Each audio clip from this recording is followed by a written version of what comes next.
Welcome to Unpacked, real conversations for diplomatic partners who are ready to unpack more than just boxes. This is the space for the brave questions, the messy middles, and the quiet decision to stop shrinking and start showing up fully. Talk identity, purpose, transitions, and what it really takes to feel at home in a life that's always moving. Because you've always been more than the label, and this is where we say it out loud. Hi, I'm Anna, and I am with my co host Emma. Hi, everyone. We are recording a new episode of Unpack today, unpacking things concerning babies, parenting, motherhood for diplomatic partners. And today, Emma and me. Hi, Emma. Hello. How are you? I'm good. Sorry, I'm diving straight into it. Yes, go no, go for it. So today we're unpacking a very interesting topic, and on our parenting journey, teenagers, right, Emma? Yes. And So they kind of I'm have, I'm excited about this because teenagers are a difficult breed of humans. Let's put them as that one. They have their own challenges, and I can imagine raising them whilst mid-moving countries when they're also trying to get their independence and they're trying to get their independence. They want their social friends and their setup. So how do you navigate that when you then mid move and obviously their ideals? Because when you're a teenager, you think the world revolves around you and what of your course. wants and desires are, right? Yes, yes, yes. So how does that work when they then like it's like a huge shock to the system, like, oh no, we do actually have to move. Yeah.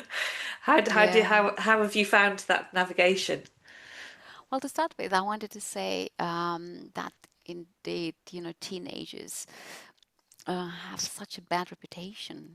I mean, partially, yes, there are some challenging times, with teenagers. But I think not necessarily, and obviously it depends on the kids and the parents and the situation. But I think it's often not as bad as people describe it, Okay. or at least that's my experience. Yes. Touch wood. I probably should touch lots of wood. Yeah. Well, I mean, and you're talking to somebody who's also chosen a previous career of only working with teenagers. So Exactly. So I, Emma. yeah, I love teenagers. I think they're fabulous. However, teaching teenagers and parenting teenagers, I know are very, very different. I have had conversations I remember when I moved to Dubai, and a parent requested a meeting with me, and I was thinking, oh, what on earth could this Strange. what could this be Exactly. about? What have I done anything wrong? Um, and the parent was like, came down, and the child was there, and she was like, teacher, we need you to tell them to stop going on their PlayStation at night What? time. And I was like, okay, That's your job, yeah, I could do mom. that.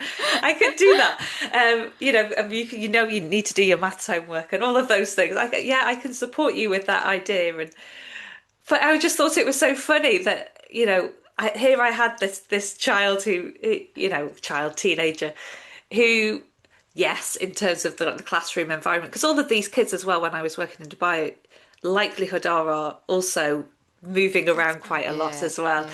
yeah. Um, it's a funny situation to find yourself in. I mean, at the time I was probably like 26, 27, and this parent was definitely older than me and definitely had more, probably way more experience with teens than I had at that point. Um, and I was like, okay, yes, well, we can go with this. I can also support you as a parent too. But yeah, it's great, isn't it? I just think the family balance and what school sees, what home sees are very, very different. And I know my Oh, yes. parents would have also said, I would not have said a single thing in school, but at home, my mum and dad were like, she's so moody, you never get her to shut up. Yes, So it is exactly. very, very different what you see in two different settings. That's true, that's true. But I think just in general, I think it's also kind of a delicate phase in life, of a, young person, right? Because that's when they're discovering, going through all the bodily changes and hormonal changes, and, there is so much happening on a physical level. Um, Plus, obviously they're maturing and, mentally developing, emotionally. And I think that's the time when obviously friends become very important. If they're trying to figure out who they are and what they are. And the thing is, as a result, is just, yeah, I mean, it's not easy for them. And obviously, if you add to that also moving around and being, I don't know, let's say for my kids was often the case every 3 years, a new kid in a new school. And when you're a Yeah. teenager, that's the last thing you want to do. Like, when the kids are little, we did not quite, I don't know, I'm not sure. Did you talk about that? It's very easy to make friends and meet, like, you go to any playground or go to a play group and like instantaneously all these little kids will just, connect and play. Yeah. And when they're teenagers, even when they were friends, younger, there'll be really lots of awkward silence and feeling really Yeah. embarrassed. Lots of embarrassment. I think embarrassment is the word of a lot of Yeah, because teenagers. I think when you are when you're a younger child, obviously so you have very shy children or people who wouldn't children who wouldn't necessarily push themselves forward. But in the teen years, you are definitely very, very aware of, I can't ask her their name or I can't do that. Exactly, exactly. Yes, I think it's just very self-conscious and what are they going to think about me? What are they thinking? They always exactly think the whole world rotates around them. They don't know yet. No one thinks about them. Everyone is equally self-conscious and thinking, "Oh my God, how is she going to perceive me?" Yeah. So Um, what advice do you give your own children when they're in that situation? Or like how have you helped support them to make friends when they're teenagers? well, exactly. It's what I think. So, the advice I would give first, like, and that's why, and again, I've done it wrong way, and I know that it's not going to work. You really have to, especially when you move countries, you need to look after yourself because I know what it is like to be on my own with three moody, grumpy teenagers who are going through a grieving period because they've just said goodbye to all their friends, to their life of the last 3 years, and moved yet to another new country. And obviously, the person that were kind of fleshing it all out at or emptying their emotions onto was me. Yeah. And I know it's not because they, I don't know, bad people or bad kids or they hate me as mom. No, because they were hurting, they were grieving. And it's just not, don't take things personally if you can. Look Yeah. after yourself, have your spa or your time off or whatever if you can. And as for making friends, what I would do exactly, you can try and arrange, things and create space. Or maybe let's say when we moved to Germany from South Africa, so sports, because my kids used to do sports. We tried like, tennis and gymnastics. You find those type of activities and you keep your fingers crossed that they hopefully meet someone there, things like that. Or neighbors, you get proactive, you get in touch with people and you can create some type of, I don't know, meetups. And if sometimes it works out, sometimes it doesn't, and that's it. That's all you can do, I Yeah. think. And if you don't mind me asking, Anna, and I Mhm. don't know whether you have a straightforward answer to this or not, but the how do you navigate that transition with the school? So, I think we've talked about it a little bit in the past, but you know, navigating that curriculum changes, whether they've studied something before or whether they have to backtrack, or does that make sense? Am I making any Yeah, sense? My it brain does make a lot disappeared. of sense. No, no, no, it does make a lot of sense. Actually, very good question. It's very challenging, because obviously the older your kids are, the more important the studies are, and that it's all connects in a way, but also that the kids can cope. And we've done a lot of hemisphere jumps, and you just have to kind of make a judgment, but also. So let me give you an example. When we moved from Germany to South Africa on a posting, my kids were by then in a German school, and we wanted to keep the German speaking school going. So we enrolled them into the German International School in Pretoria.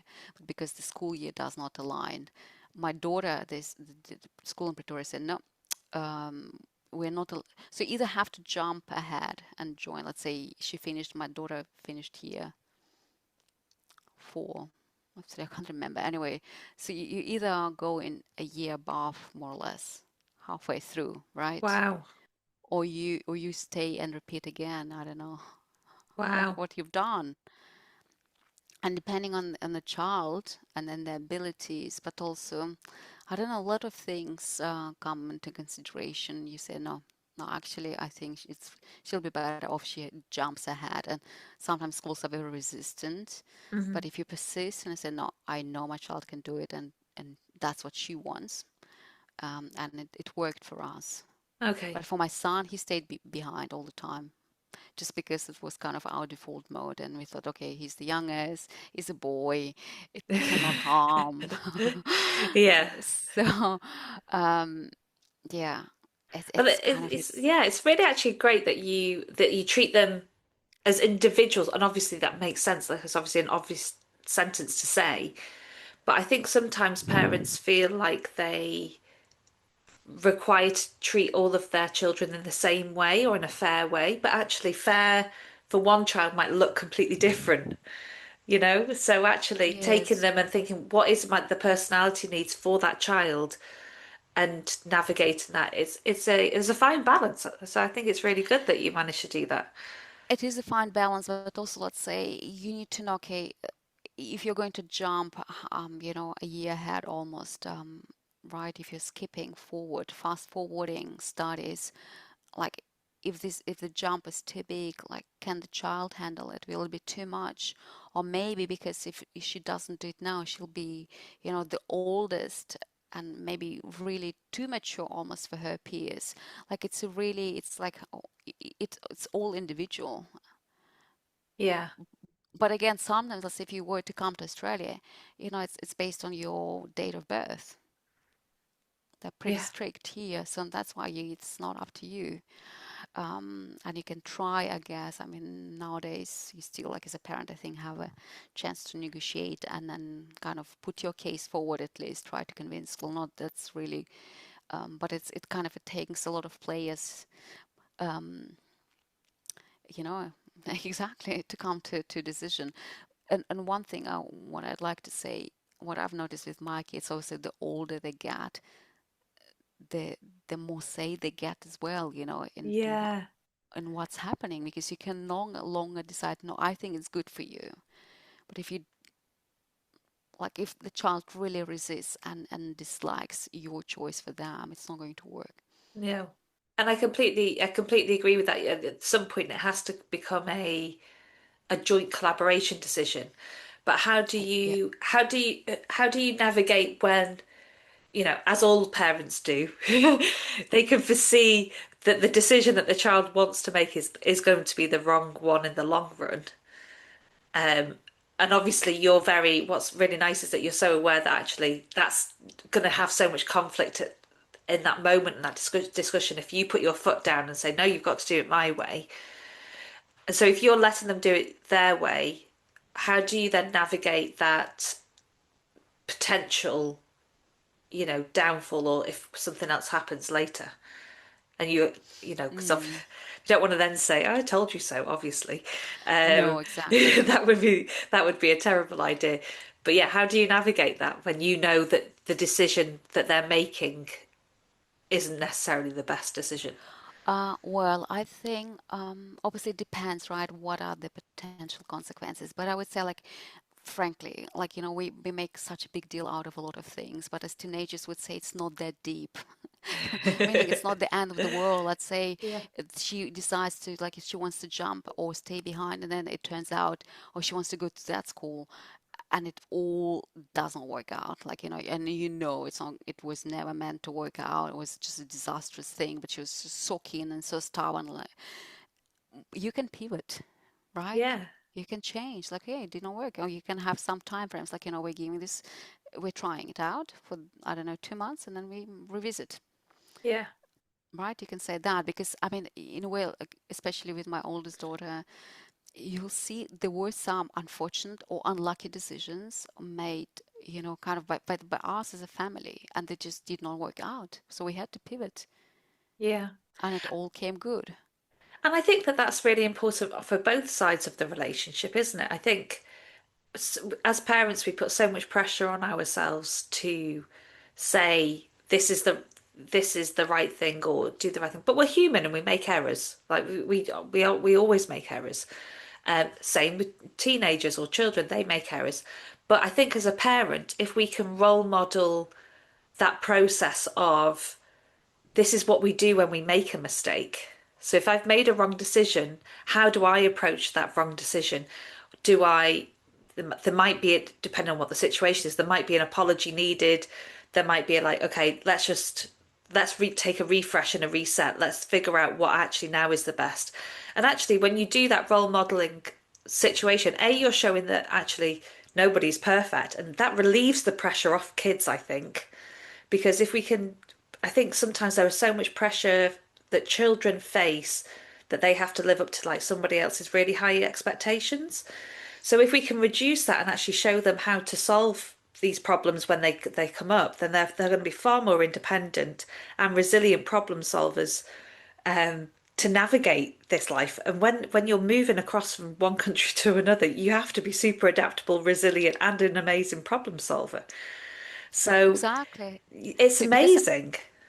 exactly, I think that's such a good point, Emma, because if you think, I have to make the right decision, otherwise, like, I'm doomed, like, can imagine the chances of your child procrastinating, actually not making this decision, excuse me, or constantly regretting the decision. It's like, no, you decide, you have the data, you sit down, maybe, I don't know, and then it turns out it was not the best one. Well, you have to change. Like, it can be things can be changed, Yeah, right? It's not the end of the world. And as with the kids, how would I say? I mean, I'm not quite there yet, but I know, like talking to my parents-in-law and my parents, you ultimately, it's the hardest thing for a parent, I know, watching a child making mistakes because they are going to hurt themselves. Like, let's say they're being in a relationship with someone and you just know it's this person not good for them. What can you do? Nothing, yeah, right? You kind of, in a way, really, and that's how we learn. I don't think people learn from other people's mistakes, yeah. You have right? to, yeah, you have to learn through your own mistakes. And Exactly. if we were going to say, some of the positive like elements, I mean, it's hard to say because you've only ever done this life with your children. Your children have only moved around, and therefore, Yeah. maybe an impossible comparison to make in terms of the other option of being in one place the whole time. But I'm sure you've seen many benefits of raising children and teenagers in this multicultural, different countries. What would you say your some of the highlights have been for you as a parent? For me as a parent, the most rewarding highlight is to watch my kids interact with the world, with other people, how they're approaching challenges, or how they are, I don't know, showing up. It's just, for me, it's so impressive to see how, let's say, so my 15-year-old flies to Lebanon on her own confidently, that she has to, she's in a boarding school, she has to navigate her day, make the arrangements. She gets up to row at 5:30 every morning. Yeah, Like, how amazing is that? She does it because I know the life they lived so far taught them to be resilient, adaptable. They know the world is wonderful, it's big, and they have a lot of nuances in the way they see life because they've been exposed to so many cultures, languages, and I think they'll be, fingers crossed, amazing human beings and a benefit to the world. The world needs people like that, people who see beyond borders in a way. yeah. It's That's amazing. that was my rainbow, John. No, I know it's no, it's absolutely amazing, and it's completely incredible. I think of what I would consider my very small town growing up, and I remember when I moved to Dubai as a teacher, and I thought, wow. like these kids that I'm working with, they have what a world that they live in. I mean, we were doing like crazy things, like like they had prom at the Atlantis and stuff, and in Dubai. And I'm like, Yeah. who does this? And like you'll find that. I mean, it's very Dubai, but they're having yacht parties for their 13th birthday party, and I'm like, what Yes. type of lifestyle are these kids having in comparison to I used to go to the cinema at the weekend with my friends, um, and it's very different. And Yes. obviously there is space for going to the cinema, and there are obviously also postings where they don't have all of these options, and it's a very small, contained, potentially contained city or quiet life. And I'm sure if people living on small islands as well, that must navigate really difficult parenting maybe unless your child is really into swimming and surfing or whatever, Yeah. you know. That's true. Well, I mean, what I was also trying to say, let's say, so what my kids, and I think, your children, when if you keep living this lifestyle, will see, they will see also, big gap, let's say, socioeconomically, let's say in South Africa, we drove past townships. They had kids from townships coming on scholarships to the school. And I still remember my kids tell me, when COVID started, and the classes moved online, those township kids, they would always come in school uniform. They would sit like that in school uniform. And I remember my daughter was one like, why on earth? Because they have nothing else to wear. Yeah. Things like that. It just makes you really aware of what you have and how other people live. And obviously, right now for my kids, what Lebanon is going through, it's all very close to home as well. So and that's why I think their world is so large. Mm. They know so much more. They know how people are and how they live. And I don't know. I don't know whether I'm bringing my point across, but I think they are very different. Compare if you've never Yeah. left, let's say, your little bubble. They I mean, know they how must have the so much world, more empathy and compassion, so much yes, more empathy, and also gratitude for what they do have. gratitude. And so my daughter, my oldest, when they went for a week without wall with this school she's in right now to Nepal, and she saw kids who would never, it doesn't matter how smart you are, how bright you are, you'd never get a chance in life. Just basically, you know, it's draw of luck, where you're born. That's Yeah. it. And she Yeah. got, she kind of got this golden ticket. And she said, Mom, I really feel like I need to make something out of my life. I almost owe it to those kids. Oh, Things like that, because you yeah. see, I don't think you're shielded in a way. You are maybe still in your expat bubble, but wherever you are, you still will also see how other people live. Yeah. Mm. Which is so important. And I have one last question for you, Anna. Yes, I'm getting all of this advice out of you as quick as I can. yes. And it's before this baby arrives. Um, in terms of that support system, because when we were talking about raising, Hmm. babies and young children, obviously that family support system and having, a paid support system and that friendship support system is really important, especially when they're so young and they, your children cannot be independent in any Mm. sort of way, really. How does that support system change over time, and is it any different, or what do you need to create for yourself when you're overseas? I mean, obviously, for your kids, you'd like them. You really want for your kids when they're teenagers to be happy. They have to have good friends. That's it. You're no longer enough. Hmm. You cannot fill that gap. Like that friends from certain age, they are like super important, and I can see it now, especially with my oldest who's 17, not having friends here and having just mom and grandparents and brother.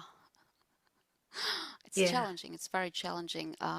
So you want your children have amazing friends. Obviously, you as a mom can help facilitate, I don't know, those friendships as much as you can. And for yourself, again, so you have to have your cup full, so you don't get triggered unnecessarily. Plus, I think what I would advise also, you choose your battles. You cannot be fighting every battle with your kids. Like, Mm. decide what's really important for you and what's less important. And then just drop it, let it go. Like, and I think maybe it's like a too laissez-faire approach that I have, but I don't know. I think otherwise it's impossible to keep your sanity. And if you have, um, enjoy the family time. I think it's like, Yeah. for the kids, what we have right now, spending time with their little, young nieces and nephews. No, cousins, sorry, it's for me, nieces and Yeah. nephews, for them and their cousins. It's wonderful. It's Yeah. really beautiful to have a big extended family, and if you, whenever you can, add this into the mix, and yes, just be kind. And I think, at least for me, what I'm trying to have with my kids, maybe I'm not a super strict parent because there are some areas that are important to me, and there I'm ready to fight. Hmm. Others, I don't care. But I want my kids to talk to me.